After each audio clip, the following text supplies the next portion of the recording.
안녕하세요. 예, 반갑습니다. 원래 박수를 치는 건가요? 예. 자, 이제 오늘 무료 특강이죠. 오늘은 경제론하고 투자론 부분의 특강을 진행하도록 하겠습니다. 자, 이 부분, 두 가지 부분에서 벌써 한 10문제 정도가 출제가 되는 부분이거든요. 또 대부분 투자론 부분에 대해서 많은 어려움을 겪는 것이 일반적인데요. 원래 투자론 부분도 내용 자체는 그렇게 어려운 내용이 아닙니다. 근데 다만 어떤 공식이라든지 계산 관련된 내용이 많이 나오게 되고, 그 다음에 그 표현들이 일반적으로 사용하는 표현들이 아니기 때문에 많은 어려움을 겪게 되는 거죠. 그런데 그런 것들도 하나하나 말뜻을 알아간다면 오히려 상당히 다른 그 말장난이 심한 총론 이런 것들보다는 보다 쉽게 문제를 풀어낼 수 있는 부분일 수도 있더라는 겁니다. 자, 일단 맨 처음에 요약집을 보시면 테마 1 해가지고 투자 타당성 분석 방법이라고 말이 나와 있죠. 자, 타당성 분석 방법은 크게 두 가지 개념으로 구분해 볼 수가 있어요. 첫 번째는 할인 방식과 두 번째 비할인 방식. 자, 이 두 가지로 나눠볼 수가 있는데요. 일단 할인한다는 것은 미래 가치를 현재 가치로 만든다는 의미가 돼요. 따라서 여러분 어떤 문제를 푼다 할지라도 할인이란 말이 나오면 좁은 의미로는 미래 가치를 현재 가치로 만들어준다. 넓게 해석한다면 돈 가치를 따져서 타당성을 분석한다 라고 보시면 돼요. 따라서 할인자 들어갔죠. 그러니까 화폐의 시간 가치를 고려하여 타당성을 분석하는 방법이다 라고 보시면 돼요. 이에 비해서 비할인이라고 하는 것은 현재 가치를 만들지 않아요. 그 말은 돈 가치를 따지지 않는 방법들이다 라고 보시면 됩니다. 자, 이때 할인 방식 속에 어떤 것들이 있냐면, 자, 순현가법 들어보셨죠? 자, 순현가는 Net Present Value라고 해서 NPV에 해당이 되고, 두 번째가 내부 수익률법, Internal Rate of Return이라고 해서 IRR 약자 만들 수 있죠. 그 다음에 세 번째가 수익성 지수법이 있어요. 자, Profitable Index라고 해서 PI 이렇게 표현합니다. 그런데 이렇게 세 가지 방법을 묶어가지고 우리는 할인 현금 수지 분석법이다. 이렇게 말을 다시 바꿔볼 수가 있어요. 근데 여기서 한 가지 조심할 것은 현가회수기간법이란 말이 나오거든요. 자, 현가회수기간법은요, 비록 할인현금 수지 분석법에는 포함되지 않습니다만은 맨 앞에 어떤 말이 붙었습니까? 현재 가치의 준말, 현가란 말이 나왔죠. 근데 현재 가치를 만드는 게 뭐 한다 그랬어요? 할인한다 그랬죠. 그래서 이 말을 바꾸면 할인회수기간법 이렇게 말을 바꿔볼 수도 있더라는 거예요. 따라서 어떻게 구분을 하면 좋겠습니까? 순현가법부터 현가회수기간법 이 네 가지 방법은 모두 돈 가치를 따져서 타당성을 분석하는 할인기법에 해당하지만 조심할 건 현가회수기간법은 할인현금 수지 분석법에는 포함되지 않는다는 걸 구분해서 기억할 필요가 있겠습니다. 그다음 두 번째 비할인 방식이죠. 여기 이제 회수기간법이 나와요. 자, 회수기간법 앞에는 단순이란 말을 붙이는 경우도 있고 빼는 경우도 있는데요. 주로 이제 이 부분에서 장난을 좀 치죠. 자, 위아래 한번 비교를 해볼까요? 회수기간법이란 말이 공통적으로 들어가 있지 않습니까? 그런데 현가란 말이 붙으면 현재 가치의 준말이고 할인한다는 말이 되기 때문에 할인 방식에 해당이 되지만 현가란 말이 없다면 얘는 뭐다? 할인하지 않기 때문에 비할인 방식에 해당이 됩니다. 따라서 단순 회수기간법 또는 회수기간법 이런 말이 나올 때 그 문장 속에서 화폐의 시간 가치를 고려하여 타당성을 분석한다 이런 식의 말이 나오면 틀릴 수밖에 없다는 거죠. 두 번째 어림셈법이라는 것이 있고요. 그 다음에 세 번째 비율 분석법이 있어요. 네 번째가 회계적 이익률법이죠. 근데 문제가 간단히 나오면 이 종류 구별하는 문제도 꽤 자주 출제되고 있다는 겁니다. 예를 든다면 다음 투자 타당성 분석 방법에 대한 설명 중 틀린 것을 고르시오 해놓고 순현가법, 내부순위법, 수익성 지수법 및 어림셈법 등은 화폐의 시간 가치를 고려하여 타당성을 분석하는 방법이다. 이런 식으로 문장이 나온다는 거죠. 그럼 그 중에서 어림셈법은 비할인이죠. 돈 가치 안 따지지 않습니까? 그런 식으로 문장을 바꿔놓는 겁니다. 아시겠죠? 그래서 종류만 정확히 구분해도 쉬운 문제는 한 문제 맞출 수가 있더라는 거예요. 근데 이 중에서 출제 빈도나 비중을 따져본다면 수년가와 내부 수익률법을 상호 비교하는 문제가 또 자주 출제가 되고 있고, 또 비할인 방식에서는 어림셈법과 비율 분석법에 대한 문제가 빈출, 자주 출제가 되고 있다라고 보시면 돼요. 일단 할인 현금 수지 분석법이라는 제목이 나와 있지 않습니까? 그럼 이것을요, 있는 그대로 외우려고 하지 마시고 이 단어 속에 담겨져 있는 의미를 파악할 필요가 있다는 거예요. 일단 아까도 말했지만 할인한다는 말은 어떤 뜻이라고 했어요? 현재 가치로 만든다, 이런 의미가 되겠죠. 예를 든다면 우리가 3년 후에 1억 원을 탈 수 있다고 할 때 그 3년 후에 1억 원은 3년 후의 가치니까 미래 가치 아니겠습니까? 우리 어떤 생각을 많이 해요? 3년 후 1억이 지금으로 따지면 얼마쯤 될까? 이렇게 고민할 때가 있지 않습니까? 그럼 현재 가치로 만든다는 게 바로 그런 뜻이다라고 보시면 돼요. 그 다음에 현금 수지 그럴 때요.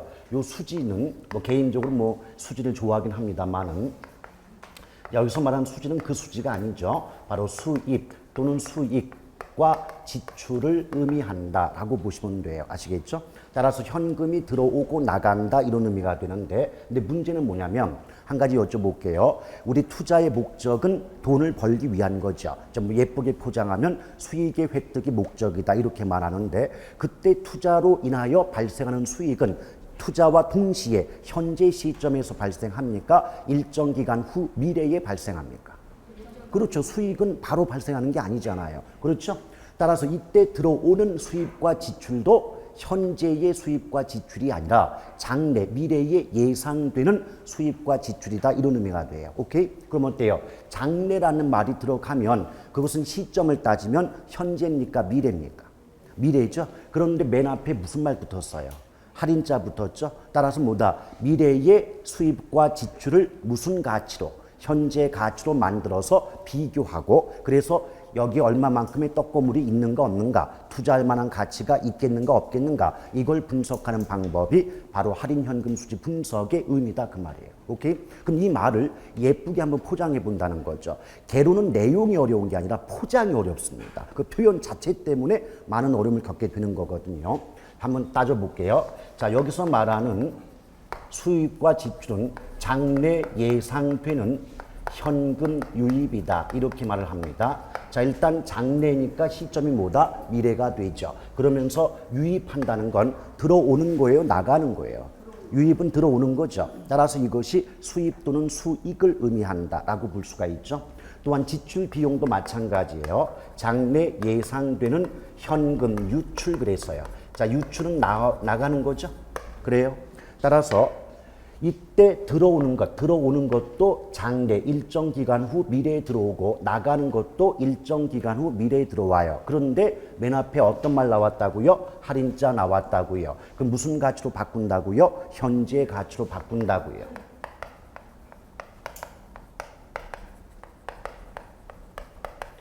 그래서 이 값을 상호 비교하여 투자할 만한 가치가 있는가 없는가, 이걸 분석하는 방법을 뭐라 그런다? 할인 현금 수지 분석법, 이렇게 말하는 거죠. 그래서 나중에 이제 기본서, 교과서 같은 거 보다 보면 문장이 길잖아요. 그럼 어떻게 나올까요?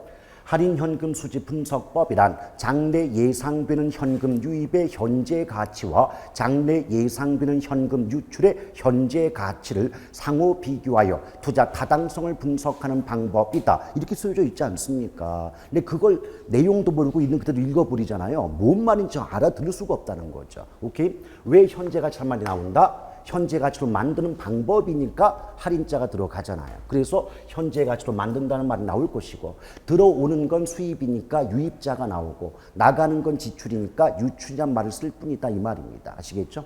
그럼 이것을 가지고 원문으로 만들면 너무 문장이 길어지니까 출제자 입장에서는 조금씩 압축을 한단 말이에요. 예를 들어서 이 장래란 말을 빼고 예상 현금 유입의 현가와 예상 현금 유출의 현가를 비교하여 타당성을 분석하는 방법이다, 이렇게 압축하는 경우도 있고요. 아예 그 말을 다 빼고 어차피 현금 유입은 결국 뭐예요? 들어오는 거니까 수익이죠. 그렇죠? 현재 가치를 줄이면 뭐라고 말합니까? 현가라고 말하겠죠. 그럼 이걸 압축하면 수익 현가 아닌가요? 마찬가지 방법으로 응용해 보죠. 유출은 나가는 거니까 지출이죠. 근데 역시 무슨 가치로 만든다? 현재 가치로 만드니까 지출현가란 말 쓸 수 있지 않습니까? 그럼 가장 압축된 표현은 수익현가와 지출현가를 상호 비교하여 타당성을 분석하는 방법이다. 이렇게 문장을 만들 수 있겠죠. 오케이? 자, 그렇게 보시면 돼요. 그럼 이제 구체적으로 순현가법과 내부순법을 한번 비교를 해볼까요?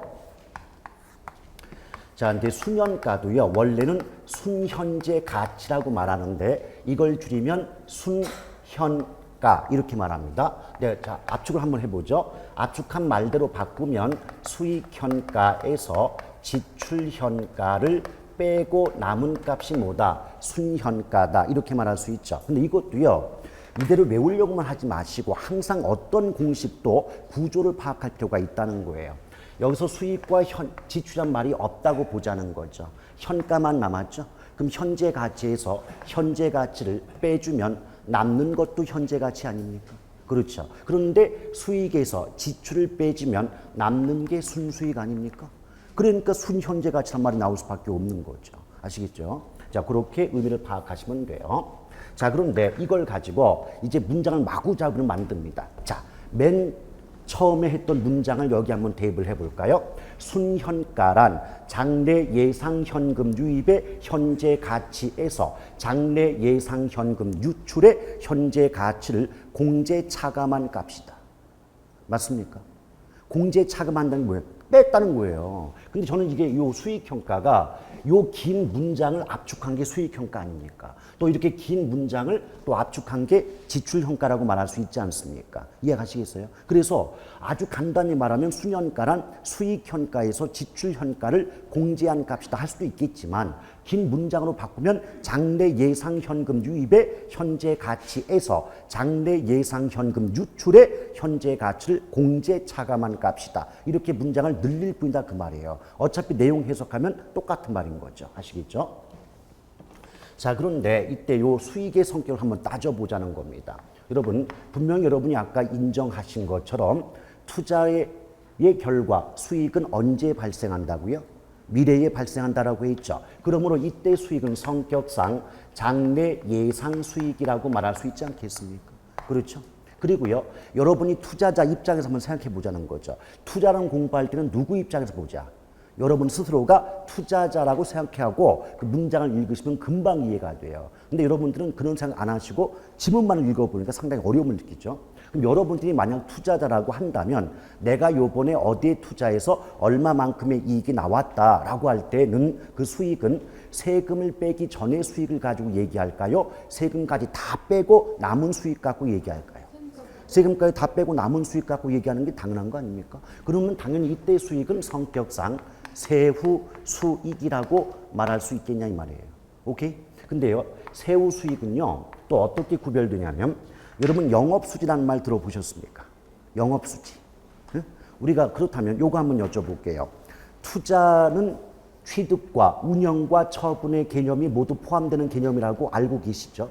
그렇죠? 그런데 그때 그 운영을 통해서 얻는 이익을 소득이득이라고 하고 처분을 통해서 얻는 이익을 자본이득이다 이렇게 말하지 않습니까? 쉽게 말하면 내가 보유한 부동산이 상가인데 그 상가를 임대해서 얻는 건 팔아먹은 건 아니잖아요. 그 운영해서 얻는 이익이니까 그런 임대 수익을 뭐라 그런다? 소득이득 그래요. 근데 그 상가 자체를 언젠가 팔았을 때 그때로부터 남는 이익이 뭐다? 자본이득이다. 그럴 때 소득이득을 구하는 게 영업수지고요. 이제 나중에 배웁니다. 그 다음에 자본이득 구하는 게 지분 복귀액이라는 거죠. 오케이? 그런데 이때 이 세후수익 소개는요. 영업수지 과정에서 세금까지 다 빼고 최종적으로 남는 수익을 세후현금 수지라고 말을 해요. 그 다음에 나중에 이제 보시면 알아요. 지분 복귀액이라는 게 있는데 그 지분 복귀액 계산도 세금까지 모두 빼고 남은 게 세후 지분 복귀액이 있습니다. 그러면 이걸 모두 합해야 돼요. 그래야 세금까지 빼고 나에게 남는 이익이 된다 그 말이죠. 그런데 이걸 합한 값까지는 아직은 미래 수익이라는 거죠. 그럼 무슨 가치로 만들어야 돼요? 현재 가치로 만들어야 되겠죠? 그럼 어떻게 돼요? 현가라는 말이 썼는데 두 양쪽을 합했으니까 이런 말을 쓸 수가 있지 않겠습니까? 그렇죠? 그래서 출제자에 따라서 이 간단한 수익평가란 말을 이런 문장으로 바꿔요. 세후 현금 수지와 세후 지분 복귀액의 현가합 이렇게 말을 바꿀 뿐이란 거죠. 아시겠죠? 자, 그런데 여러분 세금까지 모두 빼고 남는 수익은 은행에 남는 이익일까요? 투자자인 나에게 남는 이익일까요? 투자자인 나에게 남는 이익이겠죠. 근데 그 투자자, 우리가 흔히 말하는 그 투자자를 우리 개론에서는 무슨 투자자라고 말합니까? 혹시 저당 투자자 들어봤어요? 지분 투자자 들어보셨어요?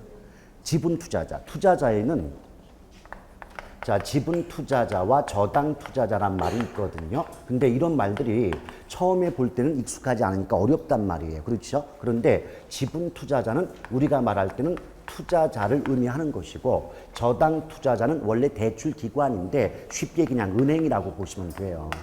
오케이? 그럼 다시 한번 세금까지 빼고 남는 이익은 투자자인 나에게 남는 거죠.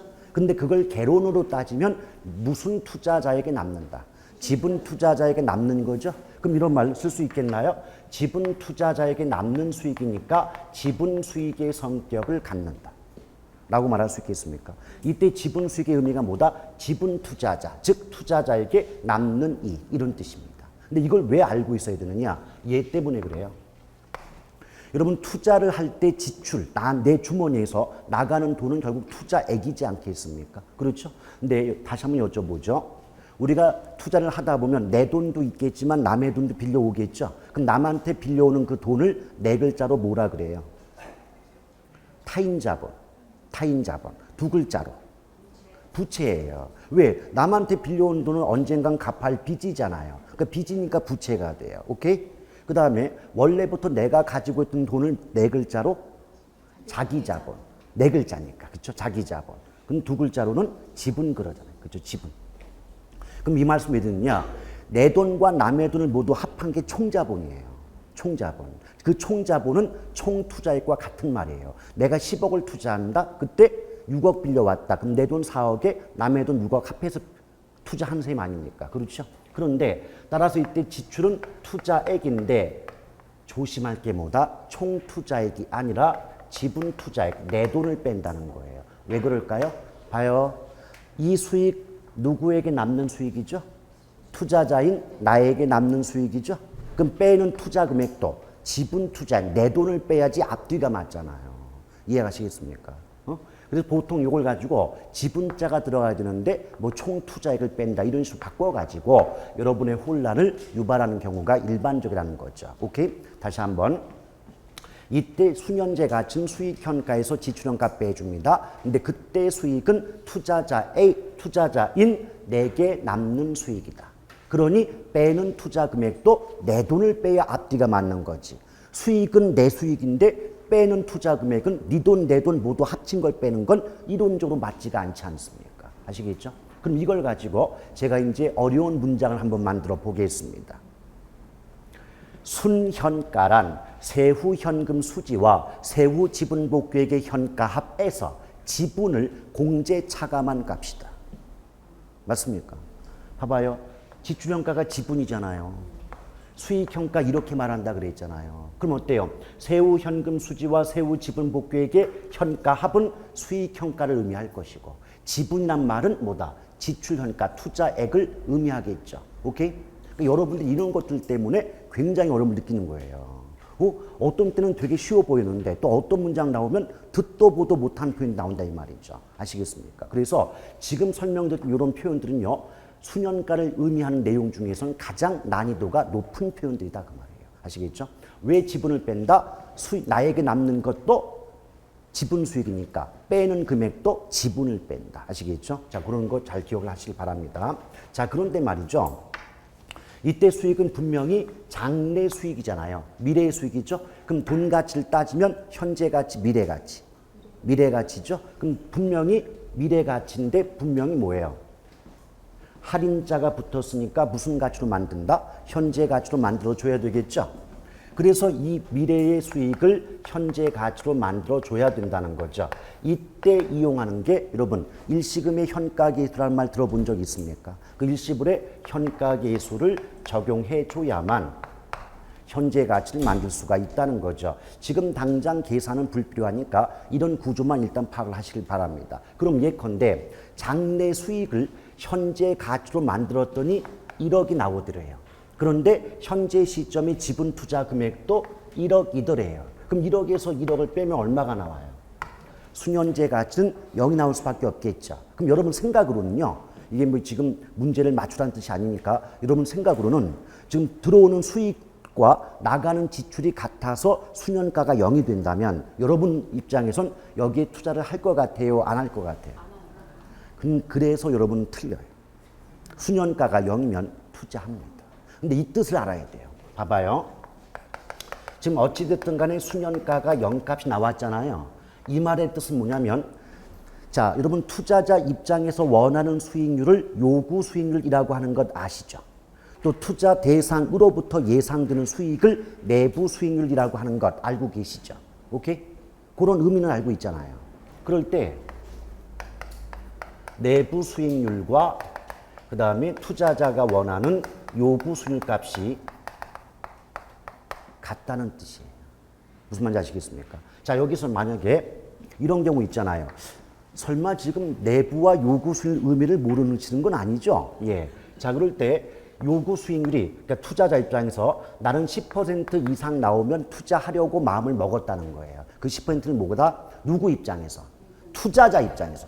투자자 입장에서 원하는 수익이 뭐다? 요구 수익이에요. 그런데 내가 A라는 상가에 투자하면 그 상가로부터 20%의 수익이 예상이 된다. 이때 20%는 뭐다? 내가 원하는 수익이 아니라 그 투자 대상 부동산으로부터 예상된 수익 아닙니까? 이런 경우를 내부 수익 그래요. 그런데 예상되는 수익이 10이래요. 그럼 이 말은 결국 뭐예요? 내가 A라는 상가에 투자할 때 그 상가로부터 10%의 수익은 나올 거라고 예상이 됐는데 투자자인 내 입장에서도 10% 이상만 나오면 투자하려고 마음을 먹고 있었다는 뜻이에요. 아시겠습니까? 양쪽이 같으면 어때요? 투자를 할 거 아닙니까? 또 이렇게 되면 수익성 지수값은 반드시 1값이 나옵니다. 그렇죠? 자, 그런데 이때 왜 1값이 나올 수밖에 없냐면 수익성 지수는 이제 지금 바로 수업 들어갑니다. 얘는 공식 말면 되니까 지출 현가 분의 수익 현가로 그 값을 구하는데요. 어차피 현가란 말은 현재 가치 아니겠습니까? 지출 수익이에요. 자, 저 앞에 보세요. 수익도 1억이고 지출도 1억 나오죠? 그럼 1억분의 1억이니까 나눠주면 1이 나오잖아요. 그래서 여러분들은 어떻게 외우고 계셔요? 수년가가 0일 때 반드시 수익성 지수값은 1이 나올 수밖에 없다는 거죠. 오케이? 자, 이렇게 보시면 돼요. 자, 그럼 봐봐요. 수년가가 0보다 크대요. 0보다 크다는 것은 마이너스 값이 아니다. 양의 값이죠. 그럼 예컨대 수년가가 그냥 100만 원이다. 마이너스 없다. 100만 원. 이 말의 뜻이 뭐냐면 투자자가 원하는 수익은 나오면서 그것보다 100만 원만큼 수익이 더 크게 나온다는 뜻이에요. 아시겠습니까? 그럼 어떻게 돼요? 그 투자 대상으로부터 예상되는 수익이 투자자인 내가 원하는 수익보다 많이 나오겠죠? 그럼 투자해요, 안 해요? 하겠죠? 또 이럴 때는요, 수익성 지수가 1보다 커요. 왜? 나가는 것보다 들어오는 게 많으니까. 아시겠죠? 그럼 응용해봐요. 수년가가 0보다 작대요. 예컨대 마이너스 100만 원이다. 이 말의 의미는 뭐냐면 수익이 없다는 뜻이 아니에요. 수익은 나오는데 투자자가 원하는 수익보다 100만 원 덜 나온다 그 말이에요. 아시겠죠? 그럼 어떻게 돼요? 이때는 투자 대상으로부터 예상되는 수익보다 투자자가 원하는 수익이 많을 거 아닙니까? 나는 10% 나와야 되는데 8%밖에 안 나온대요. 그럼 투자해요, 안 해요? 안 하죠. 그럼 당연히 나가는 게 들어오는 것보다 많으니까 수익성 지수는 1보다 작게 되는 거죠. 오케이? 이걸 쪼갤게요. 이렇게 쪼개면 위에 두 가지는 투자를 채택하는 경우고 마지막 아래쪽은 투자를 기각하지 않는 경우죠. 그럼 이걸 가지고 문장 만들어 볼게요. 수년가가 0보다 크거나 같을 때는 투자를 채택하며 또는 해당 투자 대안은 투자 타당성이 있다. 이렇게 말하겠죠. 근데 수년가가 0보다 작으면 투자를 기각한다. 내부가 요구보다 크거나 같을 때는 투자하며 작을 때는 투자하지 않는다. 수익성 지수가 1보다 크거나 같을 땐 투자하며 1보다 작을 땐 투자하지 않는다. 이런 말이 나올 수가 있는 겁니다. 아시겠죠? 그래서 막연히 수년가가 0 그러면 들어오는 거하고 나가는 게 같으니까 똔똔이다. 그럼 결국 투자할 만한 가치 없지 않느냐. 이렇게 판단하지 마시고 수년가가 0이다. 이 말은 투자자인 내가 원하는 수익만큼 그 부동산으로부터 수익이 나올 것으로 예상이 되고 있다는 뜻이다. 이 개념을 잡고 가셔야 됩니다. 아시겠죠? 자, 그런데 이때 요걸 좀 지워야 되는데 지워도 되겠습니까? 예. 어느 거요? 요것만 지워요? 예. 아, 요걸 찍으실 거예요? 예. 세상 참 좋아졌어요. 그것도 찍으시고. 예. 저 나왔죠? 자, 이렇게 보시면 되겠습니다. 자, 이제 이렇게 기본 개념을 잡아놓고 그 다음에 이제 수년가법과 내부수익법을 비교하셔야 되는데, 자, 요거 이제 지분수익 지울게요. 찍으셨습니까? 그럼 이제 요거하고 비교되는 게 내부수익법 아니겠습니까? 근데 내부수익률 1안 어떤 뜻인가 보았더니 장래 예상되는 수익의 현재 가치와 장래 예상되는 지출의 현재 가치를 같도록 만드는 할인율을 뭐라 그런다? 내부 수익률이다 이 말이에요. 오케이? 이해하시겠죠? 자, 그런데 이 말을 아까 처음에 했던 말처럼 좀 긴 문장 바꿔볼게요. 요 긴 문장이 수익평가죠. 요 위에 문장. 장래 예상 현금 유입의 현재 가치. 이거 줄이면 수익평가라고 했잖아요. 또 요 긴 문장 줄이면 지출평가 그러지 않았습니까? 그럼 출제자가 여러분의 혼란을 유발할 때는 긴 문장을 쓴다는 거죠. 오케이? 따라서 어떤 말 쓴다? 자, 요 분명히 수익평가와 지출평가를 같도록 만든 할인율, 이걸 길게 들리면 장래 예상 현금 유입의 현재 가치와 장래 예상 현금 유출의 현재 가치를 같도록 만드는 할인율이다. 이렇게 문장을 바꿀 뿐이라는 거죠. 그런데 여기서 여기 지웠지만 양쪽이 같으면 수년가가 얼마라고요? 0이 되죠. 그러니까 내부 수익률 다른 말로 수년가를 얼마로 만드는 할인율 0. 근데 아까 또 지웠지만 수년가가 0이면 반드시 수익성 지수는 1이죠. 그래서 수익성 지수 값은 1이 되게 하는 할인율을 뭐라 그런다? 내부 수익률이다. 이렇게 볼 수가 있어요. 여기서 이제 차이점 한번 비교해 볼게요. 일단 할인율 및 재투자율 내 구분이 있는데, 이때 할인율이란 말은 어떤 뜻이다? 현재 가치를 만들 때 적용되는 수익률을 뜻합니다. 이때 할인율로 수년가법은 요구 수익률을 사용해요. 근데 내부수익법은 무슨 수익률을 사용한다? 내부 수익률을 사용한다. 아시겠어요? 왜냐? 지금 내부수익법 명칭이 뭐예요? 내부수익률법이죠. 그럼 지 걸 쓰겠지 남의 걸 쓰겠냐 그 말이에요. 아시겠죠? 그러므로 수년가법은 투자자의 요구 수익률로 할인하지만 내부수익법은 내부 수익률을 이용해서 할인한다 라고 말할 수 있죠. 이것의 암기법이 뭐예요? 자, 순요 내내가 되겠죠. 자, 수년가법은 요구 수익률, 내부 수익률법은 내부 수익률을 사용한다. 이렇게 말할 수 있지 않냐 그 말이죠. 아시겠죠? 자, 그런데요. 분명히 수년가법은 투자자가 원하는 요구 수익률을 가지고 할인한다 그랬죠. 그러면 당연히 수년가법은 순현가를 구하고자 할 때 사전에 미리 투자자의 요구 수익이 얼마인지를 알아야 현재 가치를 구할 거 아닙니까? 뭔 말인지 알아요? 아까 요거 있죠? 요게 일시금의 현가계수 공식이라고 했죠. 이 R이 할인율이에요, 할인율. 이게 얼마인지를 알아야 장래 수익, 미래 가치를 현재 가치로 만들 수 있지 않냐 그 말이에요. 아시겠습니까? 그렇기 때문에 뭐다? 수년가법은 사전에 투자자의 요구 수익률을 알고 있어야 한다는 말이 나와요. 그런데 내부수익법은 할인율이 요구 수익률이 아니죠. 따라서 내부수익법은 사전에 요구 수익률을 알지 않아도 된다는 장점이 있다. 이런 식의 표현이 나올 수가 있는 겁니다. 아시겠죠? 또한 여러분 투자자가 원하는 요구 수익률은, 그러니까 투자자 입장에서 원하는 수익률은 투자자마다 같아요, 달라요? 다르죠. 그럼 객관적, 주관적? 주관적이죠. 그러면 그 주관적 수익률을 이용하는 게 수년가법 아닙니까? 그럼 어떤 문장 가능해요? 수년가법에서 사용하는 할인율은 투자 주체에 따라 상이하다. 투자 주체가 뭐 투자자 상이하다는 건 다르다. 오케이? 왜? 수년가법에서 할인율이 요구 수익률이고 요구 수익률은 투자자마다 다르지 않겠습니까? 그러면 투자자마다 다르다는 말을 투자 주체에 따라 상이하다 이렇게 말을 바꿨을 뿐이지 똑같은 말 하는 거 아닙니까? 아시겠죠? 자, 두 번째, 그리고 재투자율이 뭐냐면 투자를 해요. 그럼 수익이 나왔어요. 그럼 수익도 투자를 해야 되지 않습니까? 오케이? 그래서 재투자할 때 사용하는 어떤 재투자 시에 결정할 때 그 기준이 되는 수익률이 바로 수년가법은 요구고 내부술법은 내부다. 이렇게 보시는 거예요. 그다음 두 번째 차이점 뭐냐면 가치가산 법칙이에요. 근데 가치가산, 여러분 가산한다는 게 어떤 뜻이에요?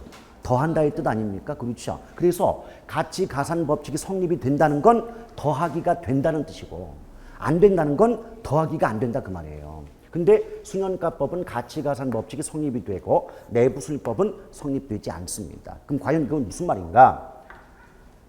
자, 예를 한번 들어볼게요.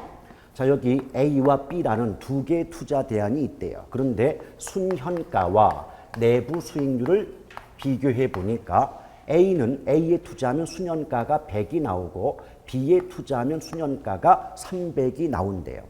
또 내부 수익률, 자 내부 수익률 그랬는데 그냥 수익률이라고 보시면 돼요. A에 투자하면 수익률이 30%, B에 투자하면 10%가 나온대요. 자, 그럼 일단 수년가로 먼저 볼까요?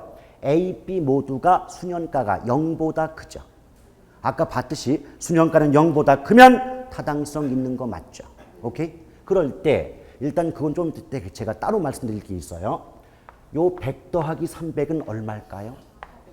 이게 나온다는 거예요. 수년가법은 A와 B의 수년가 합한 값이 그대로 나오더라는 얘기죠. 이게 더하기가 되는 거죠. 그래서 수년가법은 가치가산 법칙이 성립된다 이렇게 말해요. 그런데 만약 내부술법도 더하기가 된다면 30 더하기 10은 40이 나와야 되는 거 아닙니까? 근데 이 값이 안 나온다는 거예요. 자, 예를 한번 들어보죠. 자, A와 B 투자 금액은 둘 다 1,000만 원이라고 잡아보자는 거예요. 둘 다 1,000만 원씩이다. 그런데 이제 순수익을 살펴봐야 되는데요. 잘 들어요. 1,000만 원 투자할 때 수익률이 30%가 나오려면 수익은 300 아닌가요? 1,000만 원에 300이 나와야 30% 아닙니까? 그럼 순수익은 300 맞죠? 1,000만 원 투자할 때 수익률이 10% 나오려면 수익은 100이 나와야 되겠죠? 이거 몽땅 합해 보자고요. 투자액 얼마? 2,000. 수익 얼마? 400. 딱 봐도 이거 20 아니에요. 이 값 나와요, 안 나와요? 안 나오죠? 이걸 우리는 가치가산 법칙이 성립되지 않는다 이렇게 말해요. 자, 그러면서 여러분 혹시 공부하시다 보면 이런 거 들어보셨나요? 독립적 투자에 대한 상호 배타적 투자. 그런 거 들어봤죠? 근데 그 말 처음 들을 때 먹먹하지 않습니까? 근데 아무것도 아니에요. 알고 보면 정말 쉬운 말이에요. 독립 이 말 나왔잖아요. 그 말은 타당성 있는 거 몽땅 다 선택이에요.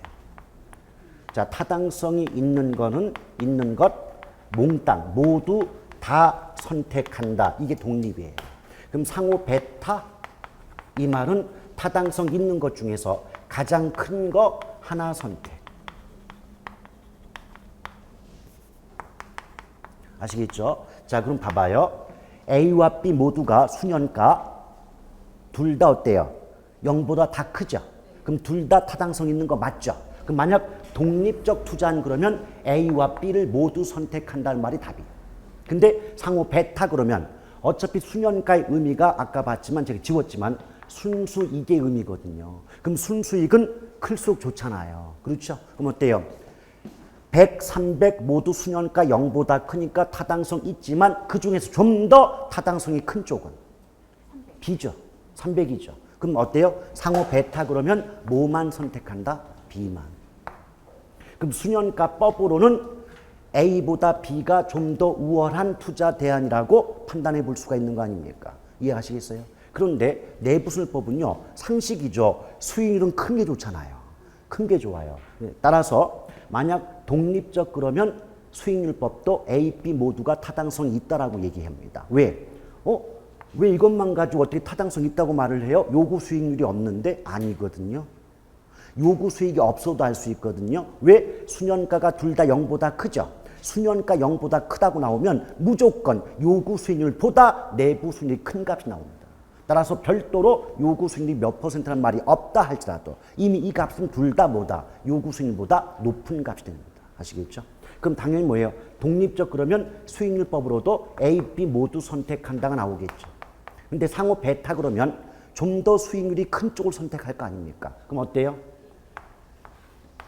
A죠. 오케이? 그럼 봐봐요. 그림을 보시면서 들어봐요. 독립적 투자 대안의 경우에는 수년가법과 내부 수익률법의 결과가 항상 일치한다. 맞죠? 지금 수년가법으로도 둘 다 타당성 있죠. 내부 수익률법으로도 둘 다 타당성 있지 않습니까? 그러면 그 독립적 투자 대안의 경우에는 수년가법의 결과와 내부 수익률법의 결과가 같다라고 봐야 되겠죠. 그런데 상호 베타라고 할 때 수년가로 보면 B가 훨씬 낫다고 봤죠. 근데 내부 수익률법으로 보면 수익률이 높은 A가 보다 우월하다라고 판단이 되지 않습니까? 오케이? 그래서 어떤 말 나온다? 상호 베타적 투자 대안의 경우에는 수년가법과 내부 수익률법의 결과가 일치하지 않을 수 있다. 이런 식의 말이 나올 때 되는 겁니다. 아시겠죠? 자, 요 부분도 또 지워야 됩니다. 자, 요거 이해 가셨죠? 자, 그러면서 이 가치가산 법칙이 성립이 되기 때문에 수년가법은 언제나 투자자의 부의 극대화를 도모할 수가 있다는 말이 나오게 돼요. 그런데 내부수익률법은 가치가산 법칙이 성립되지 않기 때문에 투자자의 부의 극대화를 도모할 수가 없다. 이런 말이 나올 수가 있는 거죠. 그리고요, 수년가법은요, 그 타당성 분석의 기준. 자, 분석의 기준이 수년가법은 대단히 명확합니다. 이 말이 무슨 말이냐면 수년가법으로 타당성을 분석하면 아, 이거 투자할 만한 가치 있다, 없다가 명확히 구분된다는 거죠. 그런데 내부수익률법은 이 분석의 기준이 명확하지 않습니다. 그게 무슨 말이냐? 복수 또는 허수에 내부 수익률이 존재할 수가 있다는 거죠. 복수라고 하는 것은 두 개 이상을 뜻하고 허수는 하나도 없다의 뜻입니다. 자, 다시 원위치 해볼까요? 내부 수익률의 의미가 뭐였어요? 장래 예상되는 수익을 현재 가치로 만든 값과 장래 예상되는 지출을 현재 가치로 만든 값을 갖게끔 하는 할인율이 뭐다? 내부 수익률이죠. 근데 이 값을 구해봤더니 어떤 때는 두 개 이상이 나오고 어떤 때는 하나도 없더라 그 말이에요. 그럼 만약에 이런 경우 있겠죠. 내부 수익을 구해봤더니 복수 10%일 때도 수년가가 0이 되고 12%일 때도 수년가가 0이 된다면 지금 수년가를 0으로 만드는 할인율, 즉 내부 수익률이 두 개가 있지 않습니까? 그럼 이 중에서 어느 것을 기준으로 타당성을 분석할 것인지 그 기준이 애매해진다 그 말이에요. 모호하다. 아시겠습니까? 그리고 어떤 때는요, 수년가 0이든 그 할인율이 하나도 안 나와버려요. 이해하시겠습니까? 그렇다면 이런 경우가 있기 때문에 항상 분석의 기준이 명확한 순현가법보다는 복수나 허수의 내부 수익이 존재할 수 있는 내부 수익법은 어떻다? 타당성 분석 방법으로서 이론적인 우월성이 떨어진다는 거예요. 따라서 이 여러 가지 원인들이 종합적으로 어우러짐으로써 이론적으로는 순현재 가치법이 내부 수익법보다 우월한 방법이라고 평가를 받는 거죠. 그럼 여러분, 우월한 방법과 그렇지 못한 방법이 있다면 어떤 방법의 결과를 먼저 채택하겠습니까? 당연히 우월한 방법의 결과를 채택하겠죠. 그러면 지웠지만 아까 수년가법으로는 B가 우월했고 내부수익법으로는 30%인 A가 우월했죠. 이렇게 일치하지 않았어. 근데 보다 이론적으로 우월한 방법은 수년가법이죠. 그럼 그 조건에 그런 경우에 따라서는 보다 이론적으로 우월한 순현가법의 결과를 우선 채택함이 바람직하다. 즉 A보다 B가 우월한 투자 대안으로 평가된다. 이런 말을 쓸 수가 있지 않냐 그 말입니다. 아시겠죠? 자, 이러면 간단히 수년가법과 내부수익법이 끝나요. 별로 어렵지 않지 않습니까? 자, 그랬을 때 지금 제가 쭉 설명드린 내용이 1번의 할인현금 수지 분석법의 수년가 내부순이 있고요. 또 그 아래에 보면 뭐 구분해가지고 여러 가지 말들이 있지 않습니까? 그 속에 제가 설명드린 내용 다 들어가 있어요. 또 수익성 지수법도 했고요. 그 다음에 참고 1에 보면 기억번 보시죠. 독립 나왔잖아요. 독립 나오니까 수년가와 내부순법의 결과가 항상 일치한다. 그런데 니은번에 상호 배타적이란 말 나오면 일치하지 않을 수 있다는 말 나오죠. 오케이? 됐습니까? 또 리을번에 보면 수년가가 0이면 반드시 수익성 기수는 1이 된다. 이런 식의 표현 나와 있죠. 자, 참고 두 번째를 보면 현가 회수기간법이 나오는데요. 요거는 언제 같이 말씀드릴 거냐면 이제 비할인 방식의 회수기간법이 있는데 그거 하면서 같이 말씀드려야 될 것 같아요. 그런데 왜냐면은 이러면 한 장을 넘겨보실래요? 한 장 넘겨보시면 3페이지 있어요. 3페이지? 3페이지. 3페이지 맨 아래에 보시면 4번 해가지고 단순 회수 기간법 나와요. 요것과 지금 묶어서 비교할 수 있는 게 지금 1페이지의 현가 회수 기간법이에요. 그러면 이왕 말이 나왔으니까 요거 한번 비교하고 넘어가 볼게요. 자, 일단은 현가가 붙든 빠지든 지금 회수 기간이란 말이 들어가 있지 않습니까? 근데 이때 회수 기간은요, 앞에 어떤 말이 생략됐다? 자본이에요. 좀 더 엄격히 말하면 투하 자본이에요. 투하는 투입됐다는 얘기고 자본은 돈이잖아요. 결국 뭐다? 투자 원금 또는 투자액이라고 말하겠죠. 그러니까 투자한 돈을 완전히 회수할 때까지 걸리는 기간이 뭐다? 회수 기간. 그러니까 우리가 하는 말로 바꾸면 본전 뽑을 때까지 걸리는 기간 이렇게 보시면 됩니다. 오케이? 왜 우리 주변에서 그런 말 많이 쓰잖아요. 야, 곰돌아, 너 요번에 A라는 상가에 투자하면 1억 투자하면 3년이면 뽑을 수 있대. 많이 쓰죠. 그 3년이 회수기간이에요. 아시겠죠? 자, 그런데 이 회수기간법은요. 일단 3페이지의 단순 회수기간법을 먼저 말씀드리고 그 문제를 수정하기 위해 나온 게 현가이기 때문에 일단 단순 회수기간법부터 먼저 말씀드릴게요. 자, 단순자는 있어도 되고 없어도 상관이 없습니다. 얘는 뭐냐면 투자자가 나는 몇 년 안에 투자 원금 뽑을 거야 라고 마음 먹은 것을 목표 회수 기간이라고 합니다. 자, 투자자의 목표 회수 기간이 있죠. 그런데 어떤 특정 투자 대안의 회수 기간, 특정 투자 대안의 회수 기간과 이걸 상호 비교한다는 거죠. 그래서 목표 회수 기간보다 특정 투자 대안의 회수 기간이 짧거나 같을 때는 투자를 하지만 긴 경우에는 투자를 하지 않는 경우를 우리가 회수기간법이다 이렇게 말을 합니다. 예를 들어 볼까요? 예컨대 투자자 곰돌이가 있대요. 자, 곰돌이가 1억을 투자할 때 나는 3년 안에 뽑고 싶다고 마음을 먹었대요. 그럼 이 3년이 투자자인 곰돌이가 목표로 설정한 회수기간 맞죠? 그런데 이때 투자 대안이 A와 B와 C 세 개의 투자 대안이 있대요. 그런데 1억을 A에 투자하면 A로부터 1억이란 투자 원금이 회수될 때까지 2년이 걸린대요. 오케이? 그럼 어때요? 투자자는 몇 년 안에 뽑고 싶었어요? 3년 안에 1억 뽑고 싶었죠. 근데 A에 투자하면 훨씬 짧은 2년 안에 1억을 뽑을 수 있죠. 그럼 여러분 같으면 투자해요, 안 해요? 하잖아요.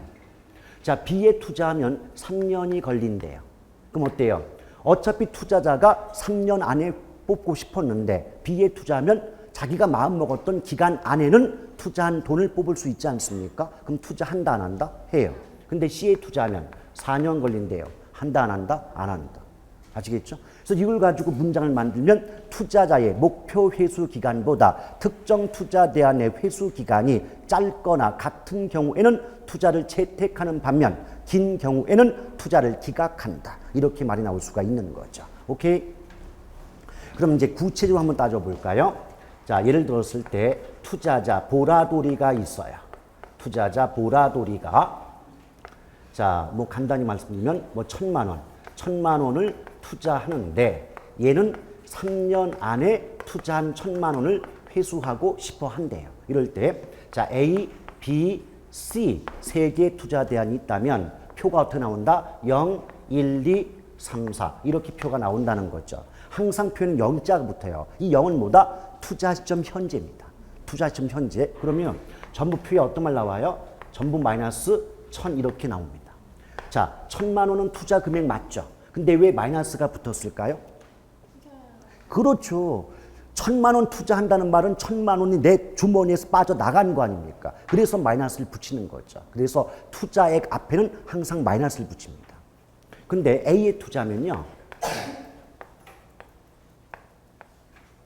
이렇게 돈이 들어오고 B에 투자하면 이렇게 들어오고 C에 투자하면 이렇게 돈이 들어온다라고 합니다. 그러면 일단 C부터 해석해 볼게요. 처음에 얼마 투자했다? 1000만 원. 근데 항상 해석할 때는요. 주어진 조건, 목표 회수 기간에서 끊으셔야 됩니다. 아시겠죠? 그럼 이렇게 끊어 볼게요. 그러면 C에 1000만 원 투자하면 목표로 설정한 3년 안에 900밖에 안 들어오죠. 1000만 원 들어오지 않죠. 이런 경우 회수기간법상 C 투자 대안은 투자 타당성이 없다고 판단된다. 이렇게 말해요. 자, 그럼 A 보죠. 5, 3, 2, 3년 안에 1000만 원 들어오죠. B도 2, 3, 5, 3년 안에 1000만 원 들어오는 거 맞죠? 이럴 때 이걸 예쁘게 포장하면 어떻게 말한다? 회수기간법상 투자 대안 A와 B는 우열을 가릴 수 없는 동등한 투자 대안이다. 이렇게 말할 수 있다는 거죠. 아시겠습니까? 그런데요. 만약에 여러분에게 A와 B 중에서 하나를 고르라고 한다면 어떤 걸 고를 수 있겠습니까? A. 이유가 있을 텐데. 어떤 이유? 자, 첫 번째 빨리. 오케이. 빨리. 오케이. 자, 두 번째. 또 뭐가 있을까요? 빨리도 있고. 응? 그렇죠. 지난 뒤에도 뭔가 들어와. 그렇죠. 지난 뒤 들어와. 예. 맞습니다. 회수기간법의 문제점을 정확히 파악했습니다. 무슨 말이냐? 아까 분명히 회수기간법은 할인하지 않는다 그랬죠. 돈같이 안 따진다 그랬죠. 금액만을 따진단 말이에요. 그러다 보니까 뭐다? 초기에 1년 후 500과 3년 후 500을 비교해 보면 돈가치 자체는 어떤 경우가 훨씬 높겠습니까? 1년 후 500이 3년 후 500보다는 돈 가치가 높잖아요. 왜? 시간이 경과할수록 화폐 가치, 돈 가치는 떨어지는 거니까. 그래요? 그럼 그 화폐의 시간 가치를 고려하면 1년은 3년보다 초기죠. 3년은 1년보다 후기죠. 그럼 예쁘게 포장해 보면 어떻다? 초기에 현금 유입 들어오는 거. 초기의 현금 유입의 흐름이 큰 투자 대안이 후기의 현금 유입의 흐름이 큰 투자 대안보다 우월하다. 맞습니까? 이걸 우리 시대 말을 바꾸면 처음에 많이 들어오는 게 나중에 많이 들어오는 것보다 장땡이다. 이 말 아닙니까? 그렇죠? 또한 회수기간법은요. 목표 회수기간까지만 봐요. 그러니까 A 같은 경우는 목표 회수기간인 3년을 지나서 4년째 100이라는 떡금을 들어오지만 이런 거 신경 쓴다 안 쓴다? 안 씁니다. 이걸 뭐라고 말한다? 회수기간법은 목표 회수기간 이후의 현금 흐름을 무시한다. 들어오는 떡금을 신경 쓰지 않는다. 이해가시겠죠? 그리고 세 번째 문제점이 뭐냐? 투자자 보라돌이를 찾아가 가지고 야 도리야 너 하필이면 2년도 아니고 4년도 아니고 왜 3년 잡았니? 라고 물어본다면 보라돌이의 답변은 그냥 이게 답이에요. 그냥. 그럼 무슨 말이다? 투자자 지맘이다 그 말이에요. 어떤 정확한 기준을 가지고 회수기간이 설정되는 게 아니라 투자자 마음이다 그 말입니다. 이걸 예쁘게 표현하면 회수기간 설정이 임의적이다, 자의적이다 또는 그 기준이 모호하다 이렇게 말을 쓰고 있는 겁니다. 아시겠죠? 그래서 나중에 뭐 다 나오겠지만 이 이유 때문에 회수기간법의 세 가지 문제점. 첫째, 비할인이니까 돈가치 따질 수 없다. 화폐 시간가치 고려하지 못한다. 두 번째, 회수기간 이후에 현금 흐름을 무시한다. 세 번째, 회수기간 설정이 비과학적이다. 이 세 가지가 회수기간법상의 문제점이 없습니다. 그럴 때 이 회수기간법의 문제를 수정하고자 등장한 방법이 뭐다? 현가회수기간법.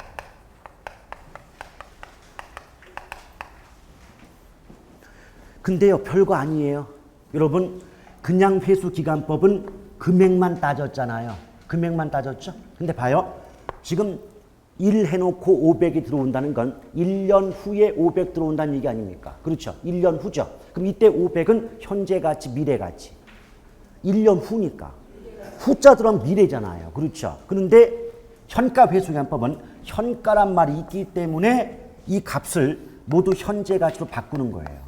그러니까 1년 후 500이 현재로 따지면 얼마니? 또 2년 후에 300이 현재로 따지면 얼마고 3년 후 200이 현재로 따지면 얼마이냐라고 값을 구해주는 게 뭐다? 현가회수기간법이에요. 그래서 그 현재 가치로 만든 그 값이 3년 안에 1,000만 원이 되는 투자 대안을 선택하는 방법이 뭐다? 현가회수기간법이다 그 말이에요. 오케이? 그런데 문제가 있어요. 분명히 조금 전에 그냥 회수기간법은 화폐의 시간가치 고려 못한다는 단점이 있었잖아요. 근데 현가자가 붙었으니까 이미 현가회수기간법은 돈가치 따질 수 있죠. 그 문제는 수정이 됐어.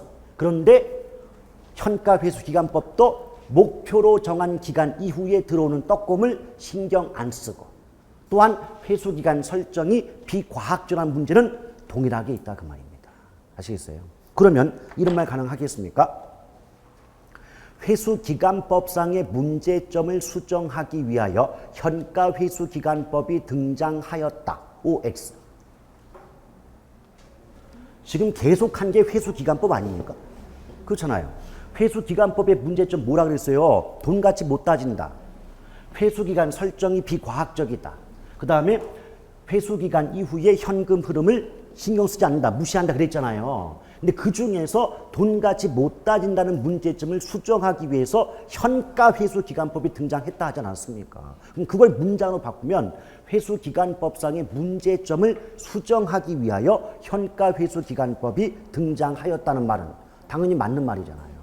근데 조심할 건 현가회수기간법을 이용함으로써 회수기간법상의 모든 문제점이 수정되었다 그러면 틀려요. 왜? 세 가지 문제점 중에서 그렇죠. 한 가지. 돈가치 못 따진다. 요것만 수정된 거지 나머지 문제는 그대로 있더란 얘기입니다. 아시겠죠? 자, 그렇게 해서 이제 살펴봤고요. 자, 뒷장을 넘겨보시면 이제 확인학습 문제, 이제 기출문제 위주로 한번 설명을 드릴 수가 있겠습니다. 자, 1번을 볼까요? 부동산 투자 분석에 대한 설명 중 옳지 않은 건데요. 1번. 자, 수익성 지수가 1보다 크대요. 그럼 타당성이 있다, 없다? 있다. 수년가가 0보다 크면 타당성이 있다, 없다? 있다. 내부 수익률이란 수년가를 0으로 만드는 할인율이다. 맞죠? 내부 수익률, 수년가 0이 되게 하죠. 4번, 수년가는 장래에 발생할 수입의 현가 총액에서 비용의 현가 총액을 공제한 금액이다. 이렇게 계속 다르게 문장이 바뀌지 않습니까? 그래서 구조 원리 파악 안 되면 문장 외우는 건 그거는 사상 누각이에요. 자, 5번을 요구 수익이 내부 수익보다 크면 투자해요, 안 해요? 안 하죠. 그럼 타당성이 없는데 있다라고 했기 때문에 틀렸던 문장이 되죠. 답은 5번이고요. 2번. 자, 타당성 판단 기준 중 화폐의 시간 가치를 고려하지 않는 거 그랬단 말이에요. 이거 뭐예요? 돈가치 안 따지는 방식 그러면 비할인 방식에 해당하는 방법 골라란 얘기 아닙니까, 이거? 그 결국 뭐예요? 종류 물어봐, 종류. 그럼 딱 봐도 2번에 회계적 이익률법만 비할인 방식이었죠. 돈가치 안 따졌죠. 따라서 이 문제의 정답은 2번이 되는 거죠. 자, 3번. 부동산 투자 분석 기법에 관한 설명으로 틀린 거예요. 1번. 투자의 가치를 측정하는 데 있어서 화폐의 시간 가치를 고려한 방법. 이 말은 할인 방식. 돈가치 따진다 그 말이죠. 할인 방식. 거기는 수년가법, 내부수까지는 맞았죠. 근데 회계적 이익률법은 비할인이잖아요. 돈가치 안 따지잖아요. 그럼 따라서 1번 틀렸죠. 오케이? 됐습니까? 근데 웃긴 게 뭔지 아세요? 잘 봐요. 2번 문제는 17회죠. 3번 문제는 21회죠. 그러면 4회 차니까 4년 전의 문제 아닙니까? 4년의 시차가 있잖아요. 그런데 형태는 달랐지만 2번 문제도 회계적 이익률법이 답이었고 3번 문제도 결국 회계적 이익률을 집어넣어가지고 틀리게 만든 걸 느껴져요? 오케이? 그래서 제가 항상 수업 시간에 무엇을 강조하느냐?